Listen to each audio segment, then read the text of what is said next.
कल हम लोग चूंकि प्रश्न 2 तक बना चुके थे, तो आज हम लोग प्रश्न 3 को बनाएंगे।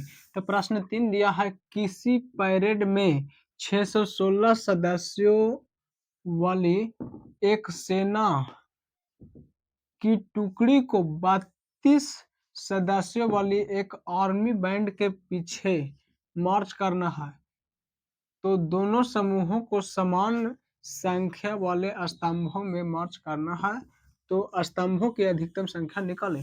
सिंपल सी बात है, इसमें दिया है तो हम लोग 616 तथा 32 के एचसीएफ निकाल देंगे और हमारा आंसर आ जाएगा। तो हम लोग यहाँ से निकालना शुरू करेंगे। 616 और 32 के बीच एचसीएफ निकालना है, और 32 तो एचसीएफ निकालेंगे तो यहाँ 32 और हो जाएगा 616। तब 32 से एक बार में लगाएंगे तो यहाँ हो जाएगा 32, बच जाएगा 29। फिर हम लोग यहाँ पे 9 से लगा देंगे तो यहाँ हो जाएगा 9 दूना 18 के 8 और 9 तिया 27 और 1 28। तो यहाँ पे हम लोगों को 8 शेष बच जाएगा, और यहाँ पे जो ये है इसको हम लोग उठा के अब यहाँ पे ला लेंगे 32। तो 8 चौके 32, 4 बार में यहाँ हो जाएगा 32 और 32, यहाँ 0, इसलिए हमारा एचसीएफ बराबर आ जाएगा 32। तो 32 हमारा आंसर हो जाएगा, यानी स्तंभों की अधिकतम संख्या 32 हो जाएगा। 32 हमारा आंसर सही है। चौथा क्वेश्चन जैसा कि दिया है, यूक्लिड विभाजन प्रेमिका का प्रयोग करके दर्शाएं कि किसी धनात्मक पूर्णांक का वर्ग 3m या 3m+1 का रूप का होता है। तो हम लोग इसको सिंपल सी सोल्व करेंगे। तो यहाँ पे हम लोग लिखेंगे सॉल्यूशन। माना कि ए कोई धनात्मक पूर्णांक है, माना कि ए कोई धनात्मक पूर्णांक है,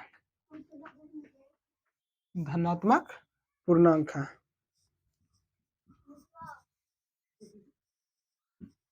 b बराबर हमें 3 लेना है। b का मान चूंकि हम लोग 3 के रूप में दर्शाना है, तो b बराबर हमको 3 लेना है। तो हम लोग जब यहाँ पे b का भाग देंगे यहाँ 3 से, तो हमारा भागफल आ जाएगा q तथा शेषफल हमारा आ जाएगा r। तो यहाँ r का मान हो जाएगा 0, 1, 2, यानी 20 से कम होगा, 20 से कम, 0 के बड़ा या बराबर तथा 20 से कम होगा b का मान। तो हम लोग q इक्वल टू q 0 से बड़ा या बराबर के लिए हम लोग भाग एल्गोरिथम से लेंगे। तो यहाँ भाग एल्गोरिथम का फॉर्मूला होता है a बराबर bq प्लस r। तो b के स्थान पर हम लोग 3 ले चुके हैं, तो यहाँ हो जाएगा 3q प्लस r का मान हम लोग 0, यानी 12 बार से पहले 0 लेंगे, फिर 1 और फिर 2 लेंगे। तो पहले 0 लेंगे तो यहाँ पर हो जाएगा 3q, और चूंकि q के स्थान पर हमको लेना है m, इसलिए यहाँ हो जाएगा 3, या इसको ऐसे ही अभी छोड़ देते हैं, इसको बाद में देखेंगे। अब हम लोग यहाँ r का स्थान पर लेंगे 1, तो यहाँ हो जाएगा 3q प्लस 1, ये हो गया दूसरा। अब फिर लेंगे हम लोग r का स्थान पर 2, इसलिए हो जाएगा 3q प्लस 2। अब हम लोग बारी बारी से इसको वर्ग करेंगे। तो यहाँ पे हम लोग 3, चूंकि यहाँ बोल रहा है धनात्मक पूर्णांक का वर्ग इस रूप का होता है, इसलिए हम लोग इसे वर्ग करेंगे। तो 3q का वर्ग करेंगे तो हो जाएगा यहाँ पे 9q स्क्वायर। तो यहाँ हम लोग इसमें से 3 कॉमन ले लेंगे, तो यहाँ हो जाएगा 3q स्क्वायर। यहाँ ये 3q स्क्वायर के स्थान पर हमको m लेना है, इसलिए यहाँ हो जाएगा 3m, चूंकि m बराबर 3q स्क्वायर। एक हमारा आ गया 3m। अब हम दूसरे को वर्ग करेंगे, इसको हम मिटाते हैं। दूसरा आया है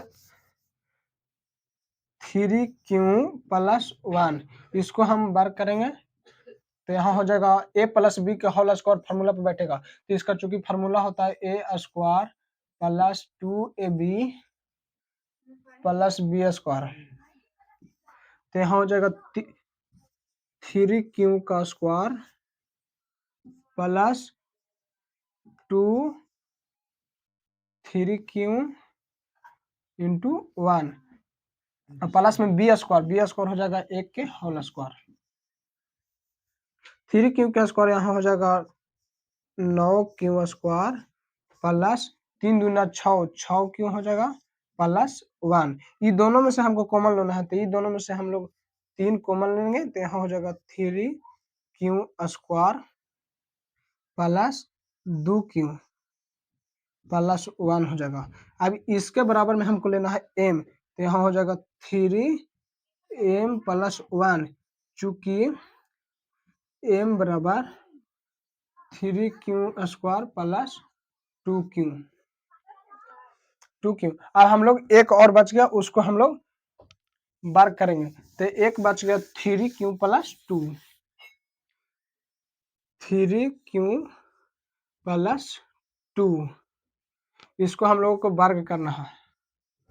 तो वर्ग करना है, तो यहाँ हो जाएगा 3 3 9q स्क्वायर प्लस 2ab 3 दूना 6 दूना 12q प्लस 4। तो हम इसको 3 प्लस 1 लिख सकते हैं, तो यहाँ हो जाएगा 9q square plus 12q plus 3 plus 1 लिख सकते हैं। तो अब इस तीनों में से हमको 3 कॉमन लेना है, 3, तो यहाँ हो जाएगा 3q स्क्वायर प्लस 3 चौके 12 यानी 4q प्लस 1 और यहाँ प्लस में 1 हो जाएगा। तो ये पूरा के स्थान पर हमको m ले लेना है, तो यहाँ हो जाएगा 3m प्लस 1। तो अतः हम यहाँ लिखेंगे अतः किसी भी धनात्मक पूर्णांक को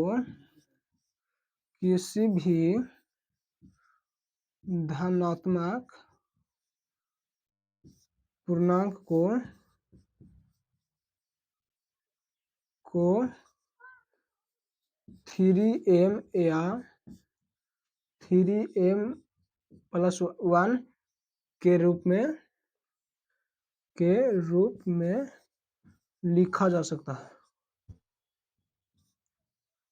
ये हमारा सिद्ध हो गया कि किसी भी धनात्मक पूर्णांक वर्ग को 3m या 3m प्लस 1 के रूप में लिखा जाता है। इस प्रकार हमारा चौथा प्रश्न भी समाप्त हुआ। होप करें।